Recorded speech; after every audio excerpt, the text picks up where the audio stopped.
In a Florida court, Donald Trump's criminal defense team tried to get away with the most absurd delay ever proposed to the magistrate judge who heard the proposal. Today, Donald Trump and his co-defendants, Waltine Nauta and Carlos de Oliveira, were supposed to be arraigned on the superseding indictment charging Donald Trump with additional crimes, including the attempt to delete security camera footage. The indictment quotes defendant de Oliveira telling Trump employee number 4 twice, the boss wanted the server deleted.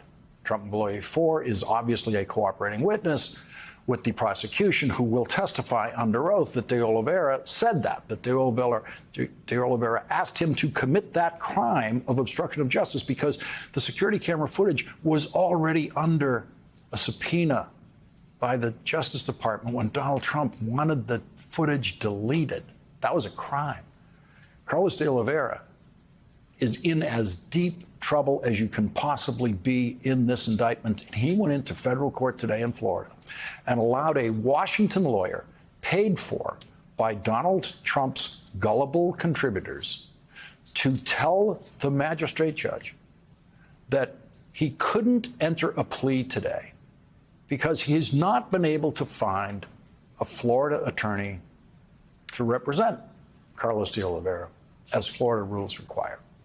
There are 77,223 lawyers in Florida. Southern Florida, where the federal court is, in this case, has the highest concentration of those lawyers. None of them are available, according to the Trump criminal defense team. And they told the judge that they couldn't possibly find one until August 25th at the earliest.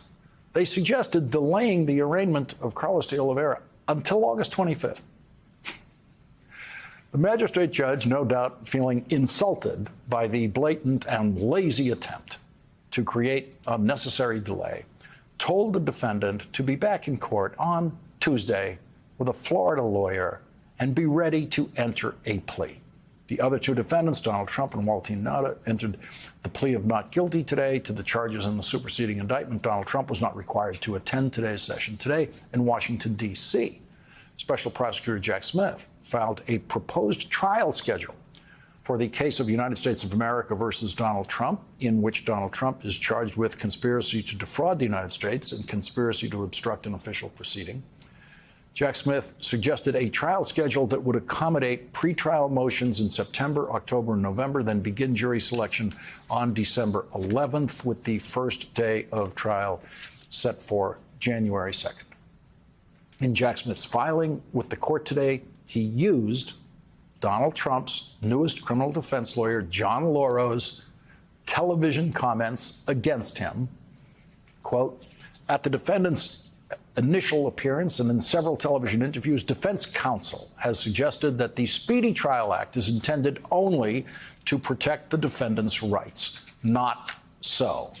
Under both the Sixth Amendment's Speedy Trial Clause and the Speedy Trial Act, the right to a timely trial is vested in the public, not just in the defendant.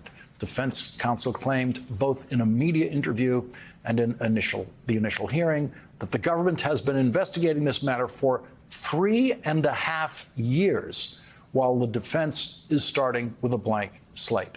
Not only is this claim impossible, as January 6th, 2021 was 2.5 years ago, but it is disingenuous. The defendant and his counsel have long been aware of details of the government's investigation leading to this indictment, having had first contact with government counsel in June of 2022.